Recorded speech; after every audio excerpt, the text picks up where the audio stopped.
Listen to episode 1 now at Beth Dead. We're gonna make a Dead. punk rock character called Dead Beth. Dead Beth.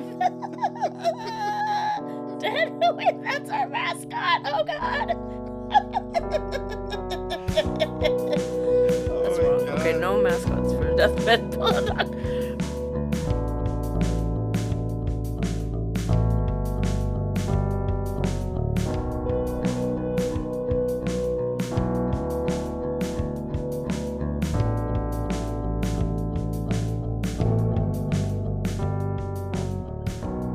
Welcome back to Deathbed Pillow Talk, the space where we get comfortable with the uncomfortable. I'm Gayle.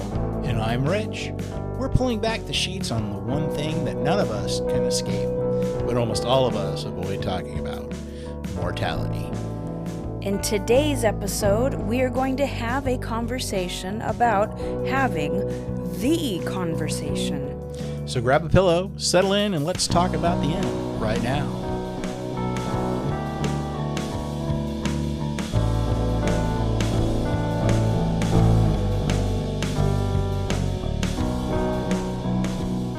Welcome back to Deathbed Pillow Talk, and this episode we're having the conversation about the conversation. And so we're going to clarify what this talk is not. That's what I do when I teach dance. I love showing how not to do things. Yep. I find it almost more effective to do that than to show how to properly do it, because it sticks out more and people are like, what the and they can be like, I definitely don't want to look like that. Yeah. Right? So that's funny. Anyway, yes, this is not like the birds and bees conversation, because we're talking about death, baby. Yep. Well, just kind of define what this conversation is. It's a proactive dialogue that you have with your family and loved ones about what's going to happen to you, not just when you're gone, but what it's going to look like when you're going through the end of life process. So there's a lot of things to discuss here. At some point, you need to have this conversation. At some point, you need to say, okay, we're going to start talking about that. And so we're going to talk about today about how to do that, how to get that conversation started. Yeah, this info is not just about once someone's gone. It is about the entire journey, the entire transition, from if you're like sick or you're in an accident or something, like, let's talk about this before then, so everyone can be prepared and we have people having their wishes and intents met. Yeah, well, part of the reason people avoid this conversation is there's a lot of stigmas around death. Mm-hmm. I mean, when you're thinking about what happens, if everybody's in the, you're in a car accident and you're on a ventilator and all your family and loved ones are around you in the hotel room in the hospital room, and nobody knows what is going on. If you don't have a plan, especially in our Western culture, medicine tends to focus on preventative. They just will do anything to keep you alive. Yes. Yeah. So, we don't. It's not about quality of life. They just want to keep you alive. So in our culture, we treat death more like a surprise party you didn't want, or everybody kind of puts off and waits till the last second, and then it's like, damn, it's too late. So I mean, nobody really wants to talk about that because essentially the conversation about death is considered to be taboo. There's some reality. The reality of it is that pushing a conversation of planning and about your death off to the side does not stop death from happening. If you ignore the conversation, death is still going to happen whether you want it or not. And on the flip side, like, talking about it doesn't make it happen sooner either. It's not like you're inviting it to happen. Like, okay, now I'm ready, Grim Reaper. come at me. No, Oh that's yeah. not the way to look at it at all. That's not accurate, right?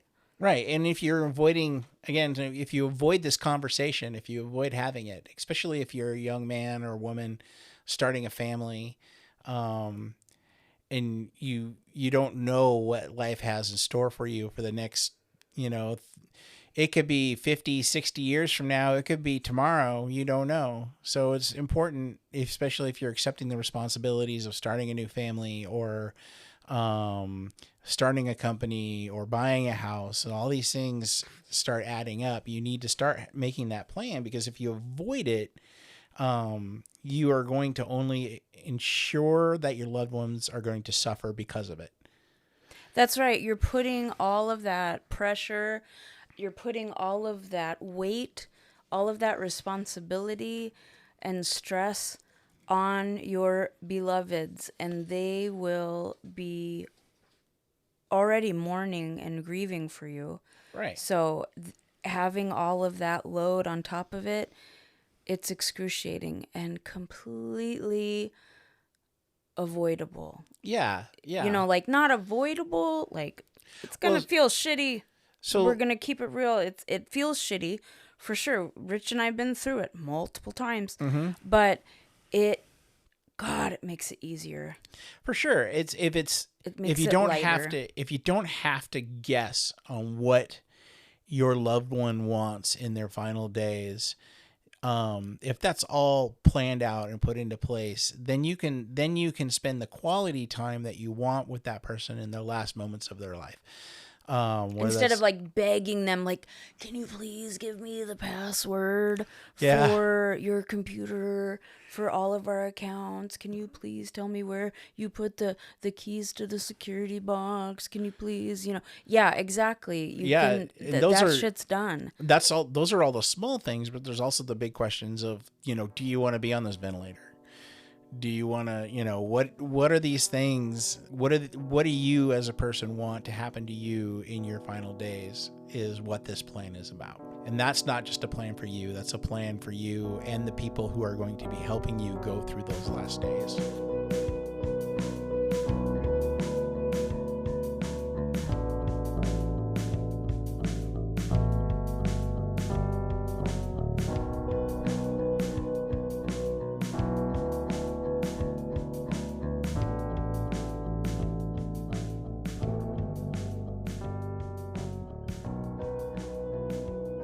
All right, let's talk about creating a paradigm shift out of looking at death planning, rather than looking at it as a taboo conversation. Let's talk about it as a form of generosity. So it kind of stems from the fact that, if you're silent, you're not protecting your family from pain. So having that conversation is what's going to help you prevent that pain that comes down the road, that they have to deal with these things. Right. And if you have people in your life, like that's how I feel is like I'm helping other people learn how to deal with it. Mm-hmm. Again, it's kinder. It helps coach people to show that it's not taboo, it's not to be avoided and, kept at arm's length, that it really does make this whole process easier if we talk about it and, come to some agreements. Right. It's got to be more than you just writing it down what your wishes are. Right. We're talking about, I have in our notes here that it's a profoundly generous gift to include your inner circle in this decision making process, because they can help you come up with ideas and plans of things that you didn't know about possibly. Like, I want to be cremated, you say, and then someone might say, oh, well, cremation isn't as good for the environment as you think it is. Maybe you should look at composting as an option. And so these are these great conversations, and then people get engaged, and more likely than, your inner circle is more likely than going to help you live your last days in the comfort that you wanted. Right. And like keeping quality of life again, and the person who is passing, keeping their dignity and decisions about that journey at the forefront, and keeping it the most important part of all of this. And Gail, you've said this many times. This conversation is not a one and done. It's this thing, as times change and options change and opinions change and relationships change. Yeah, and all of this goes down. It's important to keep this conversation going, not daily, but I mean annually. That's kind of a downer if we talk about it every damn day. Yeah, annually be cool. Just kind of, it's like, it doesn't have to be a huge conversation. It could be, are we still cool with all of this? Everybody's like, yep. You still cool with being a power attorney? Yep. Okay. Then you can move on from that. So, yeah, I had a person that I thought was a close friend. We were really tight, and then we were tight through COVID and stuff. And then all of a sudden, like, I'm like, wow, I guess I can't use her as my emergency contact anymore. It was awkward, but like our relationship had drastically changed. Yeah. So, yeah. so we have to, and the people who are a part of the plan, they have to be consent to being a part of the plan. Oh yeah. Right. There were people that we included, when when Rob was dying, and there were people that initially said, oh yeah, we'll be there for this. And then when it came time to do it, they were not. So, yeah, it really sucks to have it be time and have people let you down. So make sure, yeah. And well, again, it kind of also pushes through the idea of having a plan, and kind of why we're having this podcast is that it doesn't just stop with the conversation. It doesn't stop with creating a plan. It's an ongoing, continuous process that you need to continually update and make sure all your ducks in a row, because again, you don't know when this stuff is going to happen.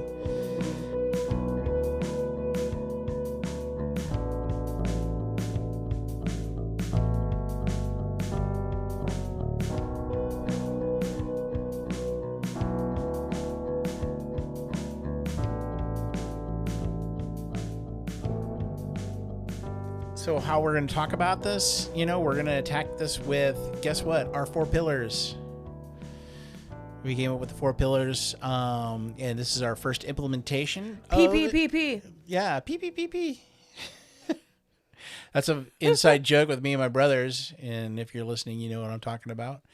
So when we talk about, there's the purpose, the people, the process, and the presence. And in this case, the purpose of why we're discussing having the conversation is to help you move past that chaos of silence, and give you the peace that comes with clear plans.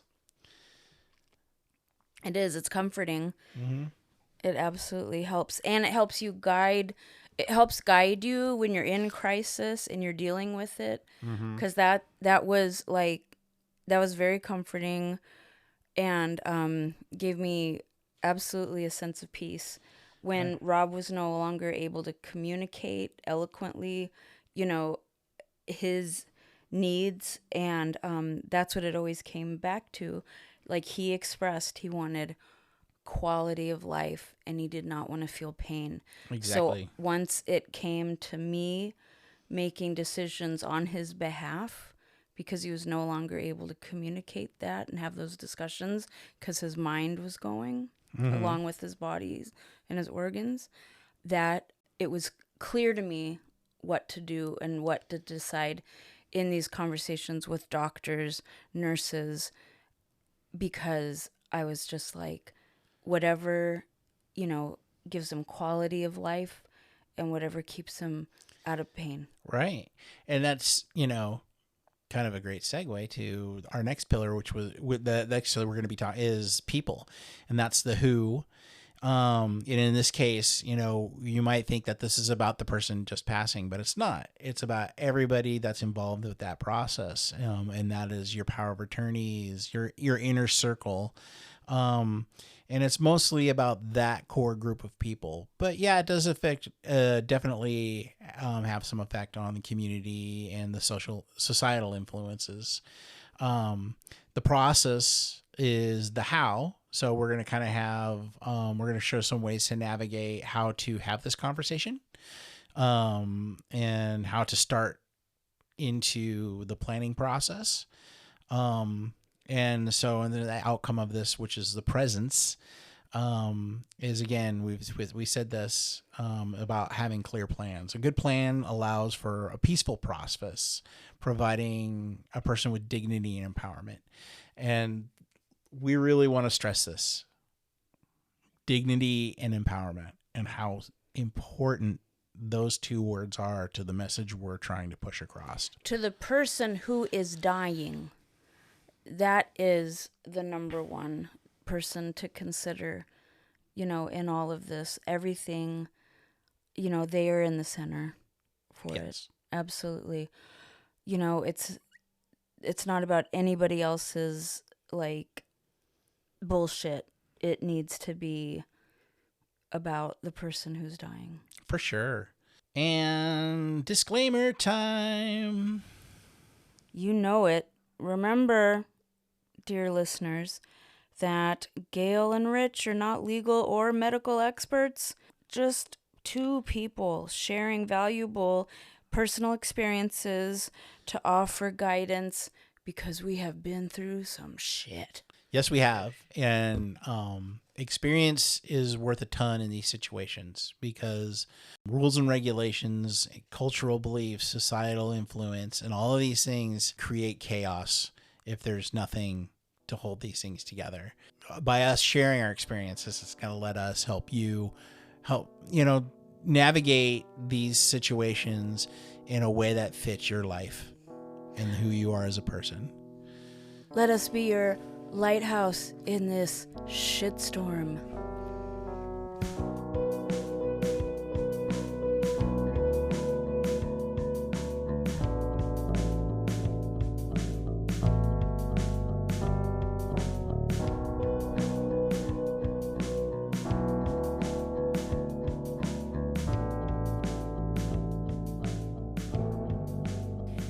Here we go, everybody. It's time to balance delicately upon pillar one, the purpose, which is our whys. We're going to talk about the danger of silence. Silence in these situations creates chaos. When an end of the life journey begins, emotions skyrocket regardless if it's an emergency or non-emergency. Our nerves are on edge, they are on fire, and everything seems urgent, and we are super fragile. Right, for sure. Fried. We've both been through that. It's like, there's times when you're going through this process where you just want to, like, tell everybody to shut up. And your mind won't shut off. Yeah, and you can't focus on your other aspects of life, for sure. Yeah, and if you don't have that clear plan, then it's just going to be that much worse, for not just for you, but everybody around you who love you. So, yeah, without clear wishes and clear plans, families make agonizing choices under extreme duress. For sure. All right, so I've come up with this scenario that I think can help with a conversation. So when you have a conversation about death, and everybody's wondering why, applying this scenario to it can create a framework to help guide you through, why you're having this conversation, and get people enthused into having this conversation. That scenario is the ICU. That means intensive care unit, y'all. Yeah. So that means the person who's there is really medically fragile, like close to death. Yes. Perhaps. Like death is very much a possibility.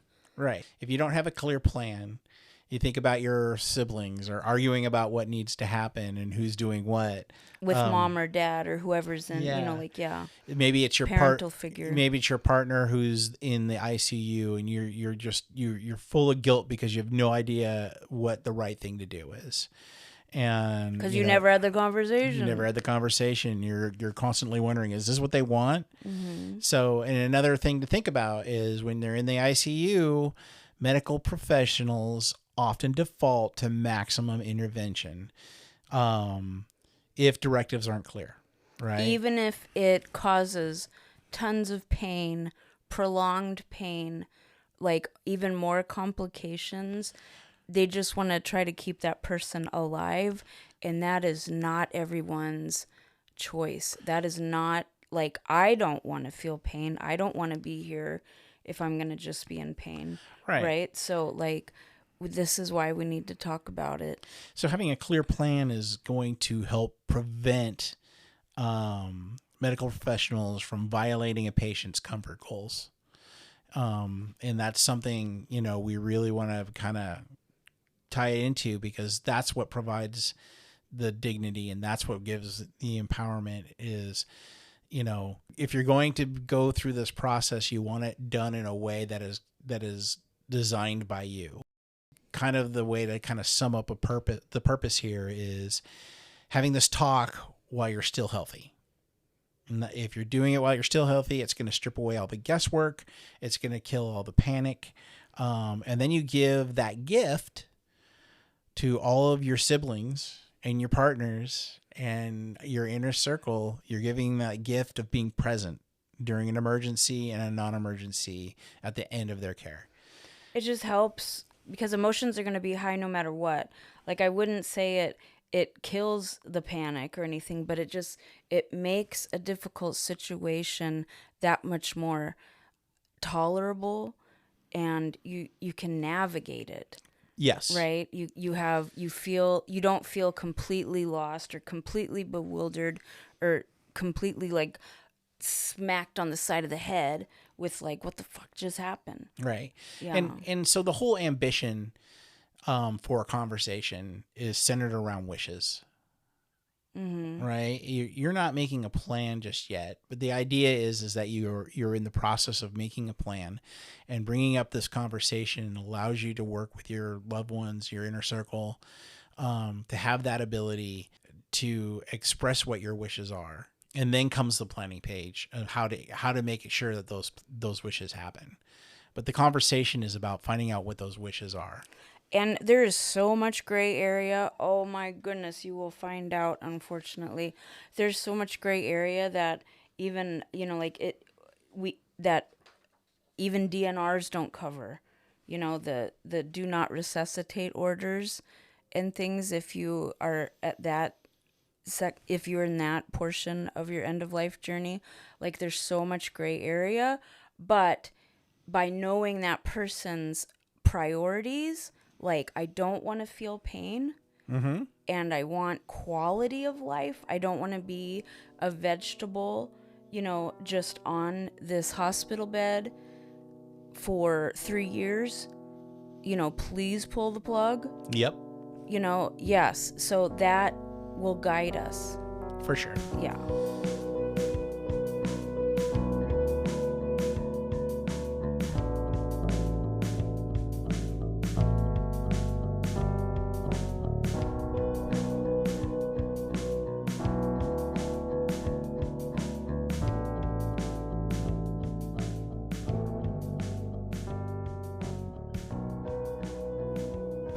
Now that we know our general purpose, let's take a look at the people who are going to be involved. That's pillar 2, folks, the people.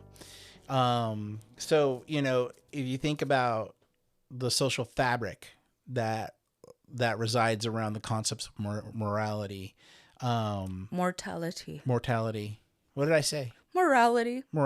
But it does, it's a moral thing. Yeah. We need to know people's wishes, y'all. We need to do what dying people want. They should still have that dignity. Oh, yeah. Yeah. The thing is death is inherently social. We don't We don't exist or die in a vacuum. It impacts partners, children, chosen family, and communities. It affects everybody. And you think about big name deaths, like how I was actually very affected when Kurt Cobain passed away. Never knew the guy. I'm sure he was a swell human being, but it was just a shock for me to hear, coming from a musical background. Whenever I hear of the loss of a great talent, it breaks my heart. Mia Zapata, that was devastating too. Never knew her. But man, she, when you watched her perform, she filled your heart. Oh, I know. And now at our age, in our 50s, like more and more of our heroes and, mentors and people we looked up to, whether in pop culture, that they all impacted us and shaped us. Like, I was a mess when Michael Jackson died, Prince, Quincy Jones, just like, oh, yes. Yep. So, like I wouldn't be who I am if it wasn't for their influence. For sure. And so, yeah, it's just So when really impactful. Yeah. So when we're talking about our conversation, this conversation that we're having, the initial group, that's our inner circle, right? That's who the subject of the conversation is about. Not just the person, although they are the main focus of the conversation. They're not the only focus of the conversation. We need to make sure that everybody in this conversation knows that they're a valued part of this conversation. This is about discussing what the wishes are of the other person, of the person who is dying, and creating a plan around that. And then the roles that people are playing too, and that they're consenting to these roles, because you don't want all of these different things to fall upon one person, like the significant other of the person. Like, people need to step up within the inner circle, with their strengths and skills, and be like, let me take this section of this so you can just be with him. Exactly. Or her, they, and yeah, just to give a little more depth into this. Yeah. And that's a very important point, because when you do that, when you include them and you let them know and you get them involved, it lets you define your wishes of what you want. And with those wishes, known, it's going to be a lot easier to create a plan. And when you have that plan, then when that time comes, all that guesswork is gone. Your family and your inner circle can, be present with you, with whatever you're going through at that time, without anything blocking that situation. And you don't have people doing all the same work on top of each other, so you can be more effective and coordinated, so nobody is overburdened, or there's people not doing, like oh my gosh, look, everybody called around for estimates for cremation. Yep. That could have been one person. Oh yeah. Like it didn't take 5 different people's, even though they intend well, right? So like, yeah, let's get it a little more organized, so people can just feel and be present in the moment, be helpful, but not overload anybody else. And people are going to come in and out of this conversation. Again, wishes changes over time, and this conversation is going to continue over time. And some people are going to still be a part of that conversation. Some people are going to leave that conversation and not be a part of it down the road. Relationships change. There's also the aspect of, the role that community and society plays in this conversation.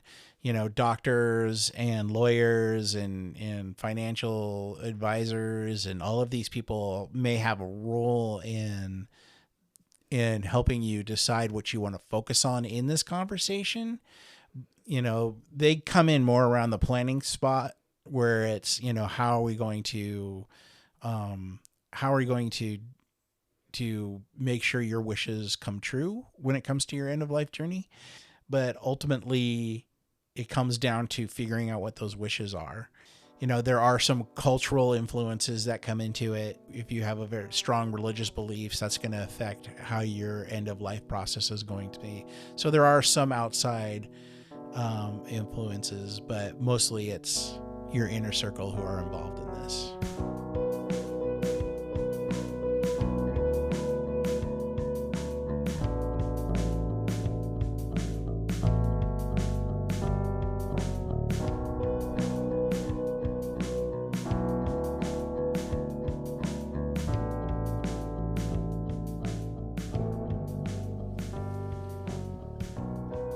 Congratulations, dear listeners. You have made it to the third pillar. I'm going to make this like a video game or something so people can be like, yay, I accomplished something. I got the mushroom. Yes. You don't get an extra life, but you get quality of life. Huh? How about that? Okay. So now it is time to talk about the process. Usually the least favorite part people want to talk about, the legal and the logistical stuff. So I think in this case, this is probably the more important part of the whole thing, Pillar 3. Don't the you more think? important part. I mean, we all kind of know that it's the inner circle is the persons that are involved. Well, I think it's more the more rigid part. It's like laws and like legal stuff, and and that's that gives clarity. Like I want to be my ashes to be put into a rocket, and and then I want to be shot into space. Well, that's nice, but actually, that's something the Neptune Society offers. Okay, all right. Well, I guess it is legal then. That's good to know. I didn't know that. God damn it. So, sorry, Rob. Actually, I still have some of his ashes. Like, still make it happen. We love the moon. Yep. So I could just shoot them up. They're closer to the moon. Anyway, bringing it back. So yeah, it's just, I think it's the more rigid and clear things, and that can help shape all the other decisions. Like this actually gives a stricter, more clear, timeline and structure to the conversation. We're talking about moving from feelings and such and moving that into action. And in this case, in this conversation, it's about defining clear wishes to help you make clear plans. Talking about the people who are going to be involved in the roles that they have. And then, something that we want to bring up as a concept for you is this thing called the folder. Put it all in the folder. Yep. What lives in the folder? The folder, it's the legalities and the paperwork that we're talking about. And so it's like things called the advance directives. This is where the wills are, power of attorney, and specific instructions for care and disposition. Most importantly, please have a checklist of the to-dos. Yep. Keeping in mind that this is a critical pivot point, when you are no longer capable of doing these things, someone else is going to have to take this over. So that, keeping that in mind, this folder is useless if it's locked in a drawer that no one can get into in a secret filing cabinet tucked behind the cat's litter box. People need to know where it is. People need to be involved to know where the fuck this stuff is. Right. And I would say trust at least two people with this, because of, and two people who are not like super connected. Because like if you pick a couple, they're like, oh, they both know my password. What if they're a couple and they were in the same car accident, something happened to them, right? Then now nobody has your information, right? So like trusting two people that aren't, that are in different kind of circles, right? So yeah, it's like, like the vice president and the president aren't supposed to be on the same plane, shit like that. Yeah. Right? Yeah. It's just super important to make sure passwords are available. Passwords are available. Yes. And accountability and access are very, very key to this thing. The reason we're introducing the folder in the conversation, I know I don't have this listed in our notes here, but it really is a critical thing to think about. The reason we're starting this folder now is because it's where you're going to first start putting your wishes. I want this to happen. I want to do this. This is when I'm thinking about disposition. And for those of you who are wondering about this word disposition, if we as we go along, if we could like any abbreviations and everything, if we could have like, and we're gonna have this on our site as well. We're gonna have a glossary of terms and definitions and resources and links and things like this. We're gonna have it covered for you folks. So for those who are curious about the word disposition, honestly, when I was first dealing with my father's passing, that's where I learned the word disposition. That is, what are we doing with your body? When you're dead, your body needs to go somewhere. Probably the most bizarre disposition story I have is my brother's goat. My brother had a goat who passed away, and you weren't allowed to bury it in your own yard because it was a big animal. And we had to call all these municipalities to figure out how to get rid of this goat. And every municipality said, call that municipality. And then they said, no, you need to call that municipality. Oh my gosh. And nobody I hope the goat comes back and haunts them. No, we ended up digging a hole and burying the goat in the yard. No one on noticed. The down low. Grass grew right there.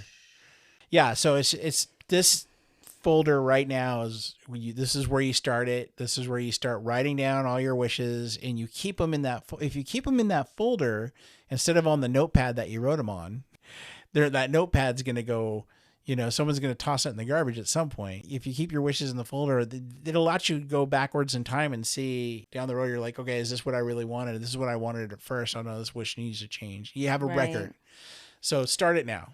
Psst, psst, Rich. Yes. It's a great time to mention again your mother and her precious Polaroids. Oh, my mom in her picture book. My mom created a photo album with all of her knickknacks and doodads and things like that. And underneath, not only did she write our name, she wrote what she thought the dollar value was to make sure that we all got an equal cut. Oh, that's so thoughtful. So because Nettie. She was very, very concerned that everybody got a fair, which we all thought was adorable because my mom was adorable. And in the end, we ended up giving about 90% of it to Goodwill. Don't tell Nettie. Sorry, Mom. Oh. But yeah, like if you have a necklace and you're like, I promised this necklace to so-and-so, that needs to be. Yeah, for sure. Yeah.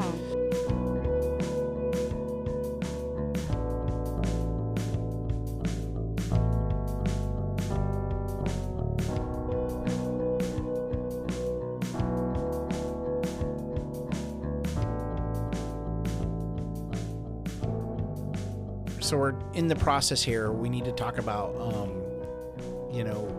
when you're in this conversation, some of the things that you have to keep in mind. Radical transparency is a big, big thing, right? This isn't a legal line by line reading of the will at Thanksgiving dinner. It's about saying, hey, everybody, this is what I want to happen to me when I'm dying and when I'm dead. And so you need to be very clear and concise about those things.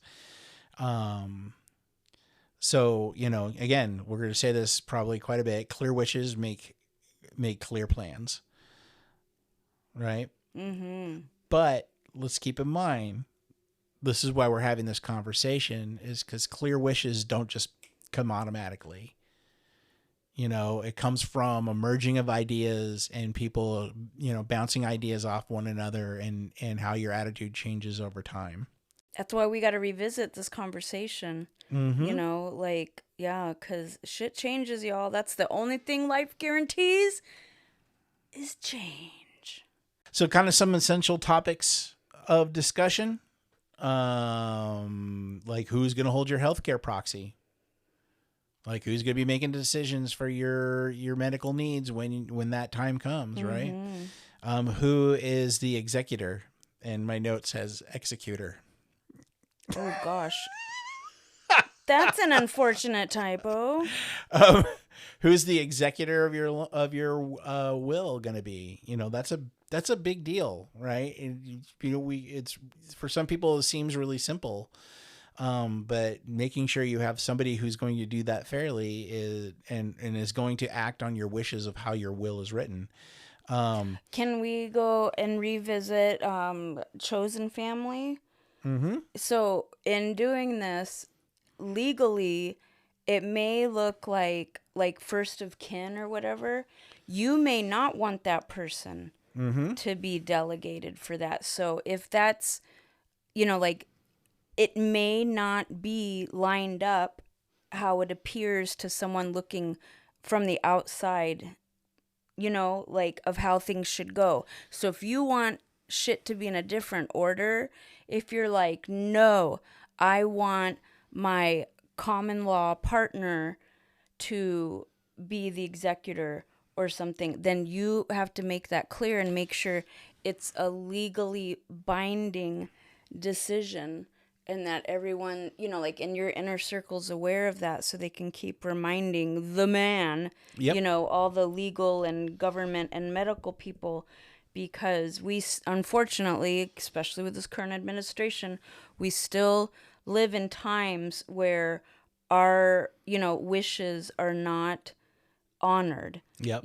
and that, so, like, yes, please cover your ass, Yep. cover your beloved's asses, and make sure that you do what you can to ensure that your people that you want are running things. Oh yeah. And it's important to have people know where your digital keys are, your passwords, and your physical papers are, and what your DNR and medical intervention wishes are.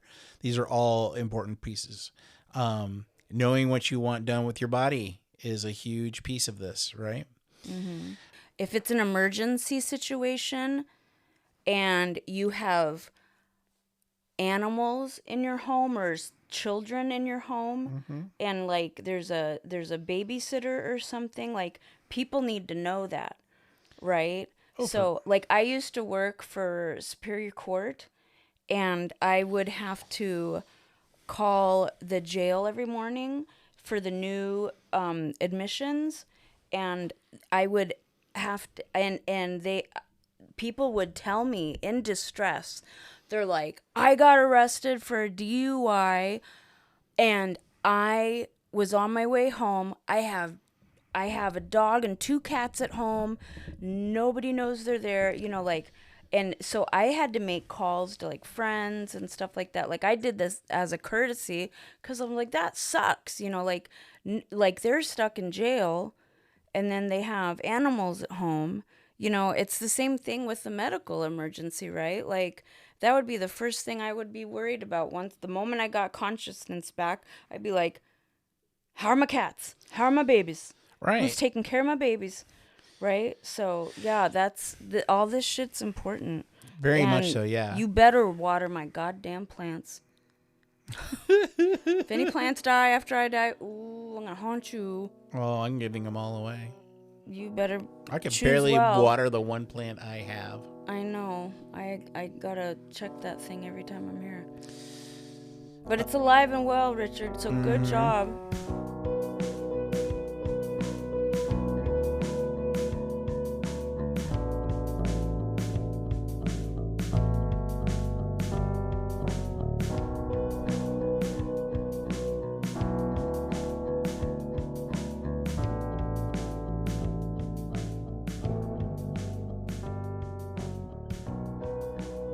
So, talking about this conversation, it's hard to get started. It's hard to get, it's hard to get yourself to do it. you also have the added stress of, getting everybody else involved in this conversation. Oh, yeah. So, it's not a popular topic. No, it's not. It's not a favorite conversation. So you're going to get pushback. Right. To some degree. And so, kind of one of the ways, there's a couple of things that you can do to kind of help ease them into this conversation. Acknowledge the awkwardness, right? Yeah, I know this is a tough conversation. Mm-hmm. It needs to be had. If you love me, if you care about me, mm-hmm. we will have this conversation. You're going to get common deflections like, I don't like that, or you're depressing me. And it's like, but you're not going to die for a really long time. So this is ridiculous. Why do we have to talk about this? But you can point out, it's just like, yeah, I know but I'm doing this for you is a great way of saying it. I'm doing this for you because you're not, are you going to want to have this conversation when I can't talk? Right. Or do you want to have it when you and I can discuss and we can come to an agreement and say and figure out exactly what is going to happen, Because shit happens, y'all. Yep. Reframe pushback, just say, look, this isn't about me. This isn't a solo performance, right? This is an ensemble piece. We are a band. We are a group of people here. We're making decisions together because it affects not just me, but you and everybody involved. Right. And you can be like, and I care about you. After we talk about me and my end, let's talk about you. Yeah. What do you want out of this? Like, that's an excellent, icebreaker. Mm-hmm. Hey, that's what we'll do, Rich. When we get famous and people start asking us, hint, hint, hint, to, go to events and, be, talk to people and stuff. And, and get paid to do that. That's what we can do. That's a great icebreaker. So, what do you want to do with your body after you die? I'm thinking about using it as a pickup line for girls at the bar. That's hot. Yeah, you think? Not. You do you, Rich. You do you. So here's another thing to think about with people in pushback. You are actually, when they start pushing back and saying, I don't want this, a great way is to express it as a form of love. Just saying, hey, I love you. Right. And I love you so much that, I'm wanting to secure your peace of mind for when my body starts to go. Mm-hmm. This is how much I love you. And, and I don't want to stress you out. Yeah. I don't want to give you all this pressure and expectation and responsibility. Yep. Right. And I can sit here and say, you can try and sell the conversation. It's actually a pretty fun conversation down the road. We'll have a good time with it. And that's not the way to say it, because that's not what the conversation's about. The conversation is about love. The conversation is about dignity, and the conversation is about empowerment, because while you're still alive and kicking, this is when... And you can think. Yep. This is and when express yourself. This is how you empower yourself to make the decisions when you're unable to make the decisions. Yes. Hallelujah.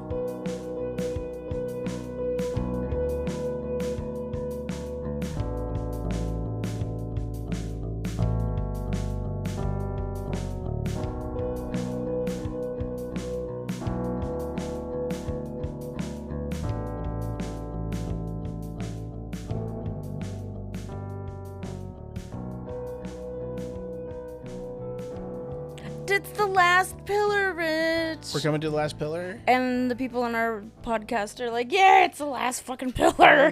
Take it this is a long episode. Yes, Sorry. It is. Yes, and that pillar 4 is the presence. Yep. Practical care, and what we keep expressing is so important, dignity. Yes. You're going to find this whenever we go through this is kind of the culmination of the other 3 pillars. It's the end result, right? It's the intersection of empowerment. this is when you're talking about, you have your purpose, you understand why you're having this conversation, you understand who's going to be involved with that conversation, you understand how you're going to have this conversation. When those items intersect, it protects that concept of dignity and empowerment. And that's the whole point of it. We've said this a bunch. Having clear wishes makes a clear plan. And by creating a clear plan and doing all the paperwork and defining all the rules, fundamentally transforms the energy of a person's final days. So, again, this is the conversation that starts it all. This isn't the planning process. This is a conversation we're talking about, right? Opening that door. Mm-hmm. And in order to do that, you got to choose peace over panic. That's what it comes down to. More peas. Yep. And that ultimate goal, that is basically that you're not scrambling over figuring out bank accounts or fighting doctors or life support or loved ones. Get to just be, basically you just get to be present, which is what you want to do from the get-go, is just be there. Or infighting within an inner circle or family. Yeah. About like, no, they would want this, they would want that. No, they said they wanted this.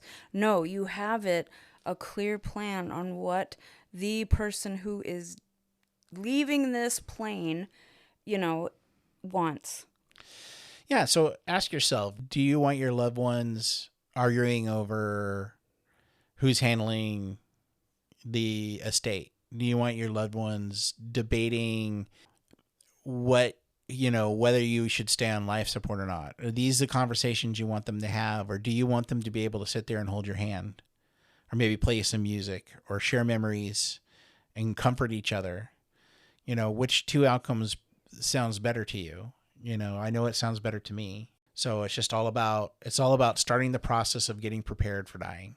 And that's why this conversation is so crucial. Open the door, y'all.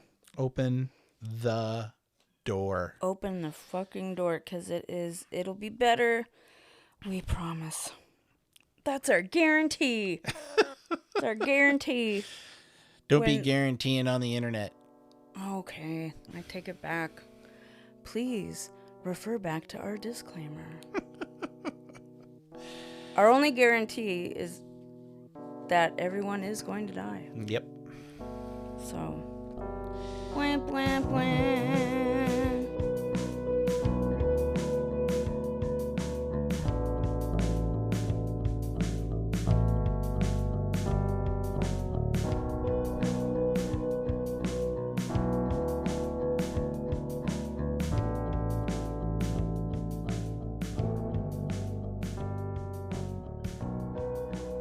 Hey, Gayle, can I talk to you about some of the digital tools I found? Ooh, yes. Let's not just tell people to talk about it, open the door and leave them hanging. Let's give them some actual tools to make it happen. So I found a couple of sites. We will have these listed on our resources page on our website. This is where I got a lot of the information that we talked about today.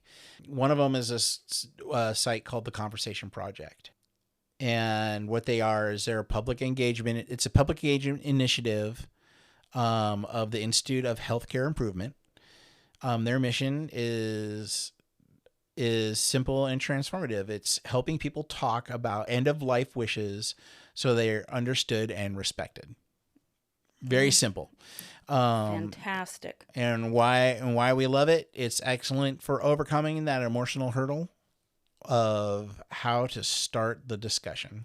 Mm-hmm. Another site that I found that we both liked, or at least I liked, was called Caring Info, and that's a free program provided by the National Alliance for Care at Home, and that mission is to educate and empower patients and caregivers to make informed decisions about serious illness and end-of-life care. And yeah, I like that too, Rich. Okay. This is why we love it. It provides state-specific, legal, robust, advanced directive forms completely free of charge. Free. Gotta love free. Mm-hmm. Diving into some of the tools that are out there when you're talking about a folder, taking these digital templates, fill them out online. It's easy to share them through Google Drive or email. But that, these are some of the, you can start creating not just a folder, but a digital folder. Share your passwords with your loved ones. Yes. But yeah, this is, this is where you can start grabbing the paperwork. Getting some of this paperwork before the conversation starts is actually helpful because it can help guide the conversation in the sense that, oh, I didn't realize I needed to think about, my foot care while I'm unconscious. Who's going to do that? Right. Things like that, things that we don't think about, who's going to bathe me when I can't breathe, all of these different things that we can think about. So getting information in advance before the conversation is only going to help you. And you can find both of these linked to our website or our blog at deathbedpillowtalk.wordpress.com. Hey, Gail. Yes. Do you want to tell them what we're doing new this week or this episode? Ooh, here is something new, y'all. It's this month's Song of the Episode. So the title of the song, y'all, is Grasping at Energy. And the band, again, please follow, like, subscribe to This Autumn Promise.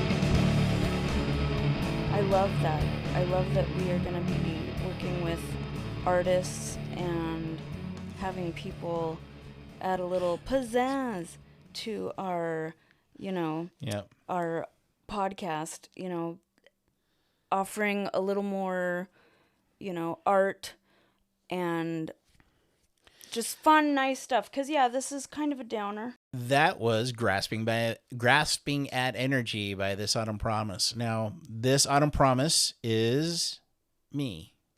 Oh.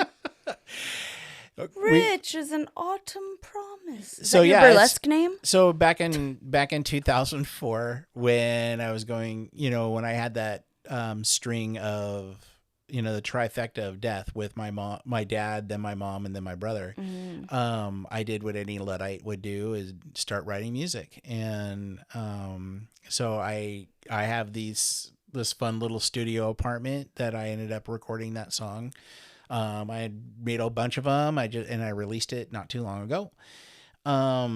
So Grasping at Energy was a song basically around the idea of, I noticed that, the first time I had to deal with somebody dying was my father. And when I walked into the room and I saw his shell, that was the first emotion that struck me as somewhat spiritual. I'm not a spiritual person, at most in most scenarios, but in that moment, it was only a few hours earlier I was talking to my dad, and I could see that my dad was there.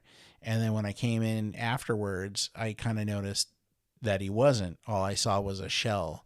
And as I believe in the concepts of physics and energy, that energy had to go somewhere. And I kind of felt that in the room. And that's the closest thing I can honestly say that I've ever, or the closest experience I've ever had to engaging what would be considered a soul.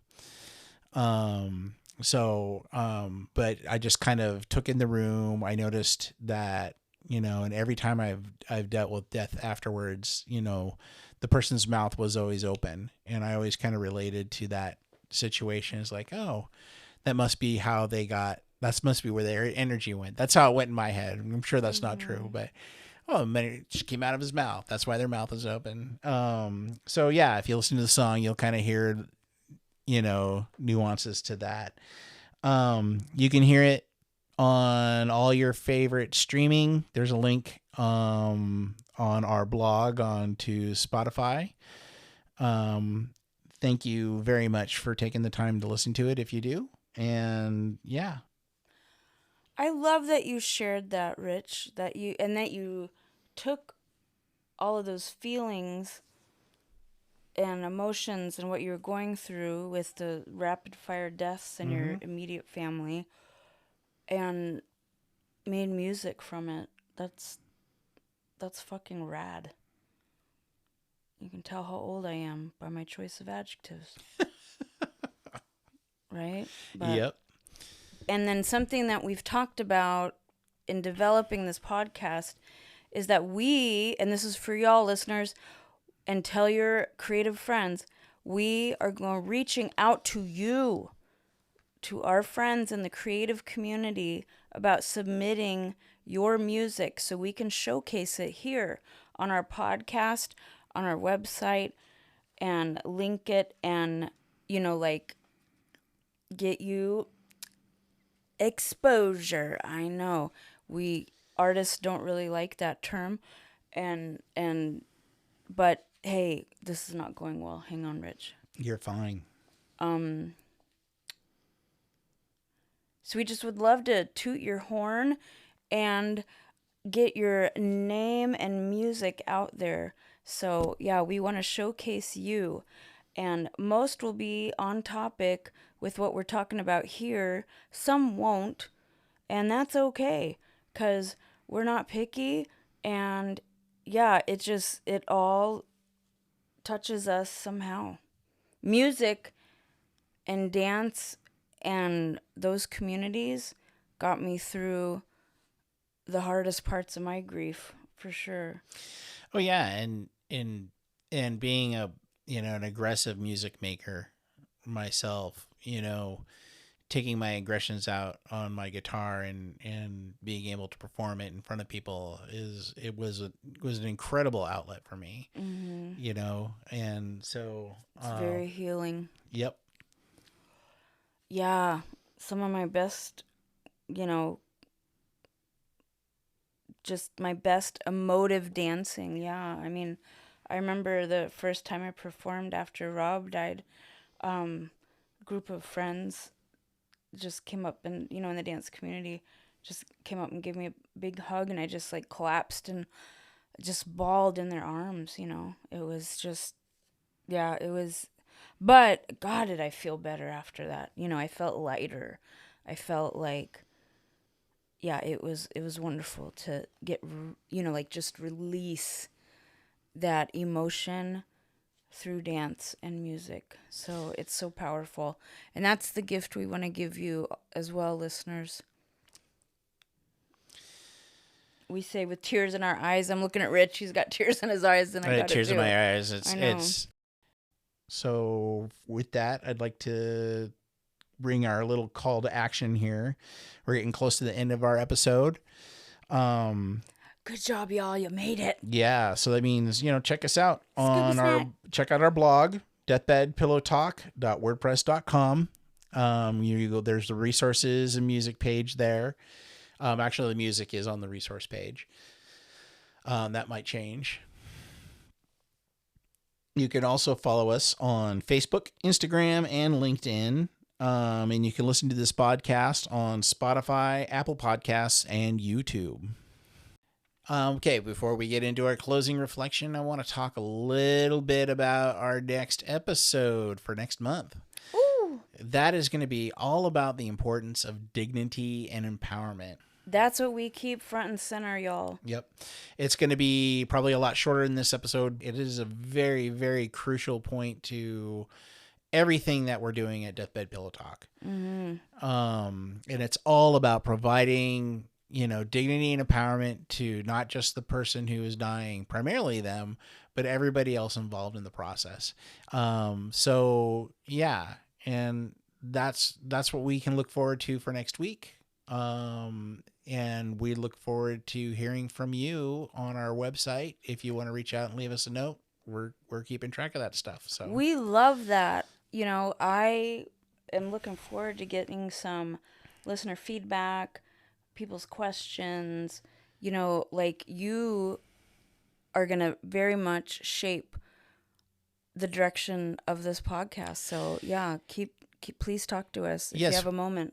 we've gotten some feedback, and then people who are really worried about giving feedback. And I want you to let you know that we don't take anything personally. We love to hear from you. We're just winging it. We don't know what we're doing. We're having fun putting this together. We see the importance. We see the value. Yep. Because, again, we've been through this shit. Yep. So, and we want to just help others. We Yep. get through this shit, too. So, help us help you. Get Help through the us. shit. Create a dignified and empowered podcast.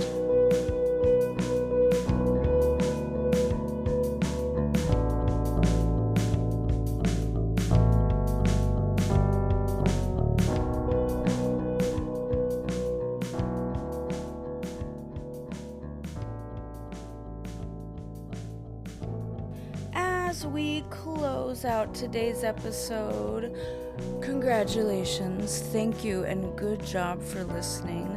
And let's once again circle back to the purpose. Remember, this life is fleeting, and that's exactly what makes it beautiful.